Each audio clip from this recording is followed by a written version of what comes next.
SIR எனப்படும் வாக்காளர் பட்டியல் திருத்தத்தின் போது பொதுமக்கள் செய்ய வேண்டியவை குறித்து விளக்குகிறது இந்த தொகுப்பு. தேர்தல் அலுவலர் வரும்போது நான் வீட்டில் இல்லாவிட்டால் என்ன செய்வது? அலுவலர்கள் உங்கள் வீட்டிற்கு 3 முறை வருவார்கள். முதல் முறை வரும்போது வீட்டில் நீங்கள் இல்லாவிட்டாலும் படிவத்தை வைத்துவிட்டு செல்வார்கள். எனக்கு சொந்த ஊரில் வாக்காளர் அட்டை உள்ளது. தற்போது நான் வெளியூரில் வசிக்கிறேன். என்ன செய்ய வேண்டும்?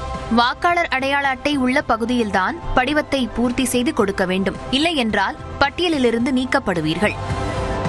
எனக்கு 2 இடங்களில் வாக்காளர் பட்டியலில் பெயர் உள்ளது. நான் என்ன செய்ய வேண்டும்? ஏதேனும் ஒரு இடத்தில்தான் படிவத்தை நிரப்பிக் கொடுக்க முடியும். மற்றொரு இடத்தில் உள்ள உங்களுடைய பெயர் நீக்கப்படும். நான் ஆன்லைன் மூலமாக எஸ்ஐஆரில் பங்கேற்க விரும்புகிறேன். வீட்டிற்கு வந்து அலுவலர்கள் தரக்கூடிய படிவத்தை வாங்க வேண்டுமா வேண்டாமா? நீங்கள் இணையதளம் மூலமாக எஸ்ஐஆரில் பங்கேற்றாலும் அதனை சரிபார்க்கும் பணியில் வாக்குச்சாவடி அலுவலர் ஈடுபடுவார். நான் முகவரி அல்லது தொகுதி மாறிவிட்டேன். எஸ்ஐஆரில் பங்கேற்க வேண்டுமா? அதில் முகவரியை அல்லது தொகுதியை மாற்ற முடியுமா?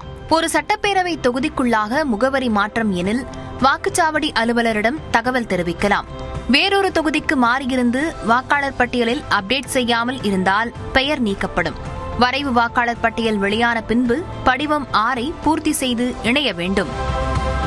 நான் புதிய புகைப்படத்தை அளிக்க வேண்டியது அவசியமா? ஆம், வீட்டுக்கு வரும் அலுவலரிடம் படிவத்தில் புதிய புகைப்படத்தை இணைத்து அளிக்க வேண்டும்.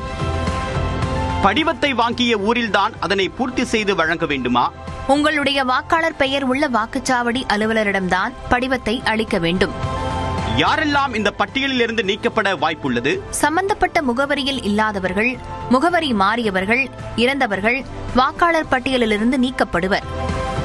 நான் வெளிமாநிலத்தை சேர்ந்தவன். தமிழ்நாட்டில் பணியின் காரணமாக உள்ளேன். நான் எஸ்ஐஆரில் பங்கேற்க வேண்டுமா? தற்காலிகமாக வசிக்கிறீர்கள் என்றால் எஸ்ஐஆர் அவசியமில்லை. நிரந்தரமாக வசிக்கிறீர்கள் என்றால் கட்டாயம். எனது பெயர் வாக்காளர் பட்டியலில் உள்ளது. நான் படிவத்தை பூர்த்தி செய்து தரவில்லை என்றால் என்ன நடக்கும்? உங்களது பெயர் பட்டியலிலிருந்து நீக்கப்படும்.